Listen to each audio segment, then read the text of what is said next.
অবশেষে আমিও করে ফেললাম সেই বিখ্যাত বেগুনের রেসিপি।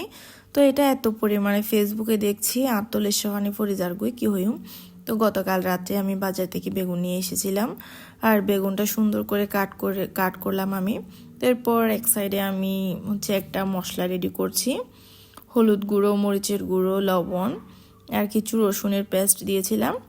তার পানি আর লবণ দিয়ে একটা মশলা রেডি করে তার মধ্যে আমি কেটে রাখা বেগুন দুটো ভালো করে ম্যারিনেশন করে নিচ্ছি।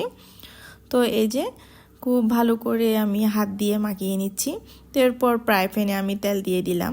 তেল দেওয়ার পরে আমি মেখে রাখা বেগুন দুটো দিয়ে দিচ্ছি এখানে। তো বেগুনটা আসলে অনেক বড়, আমার ফ্রাই প্যানে জায়গা হচ্ছিল না।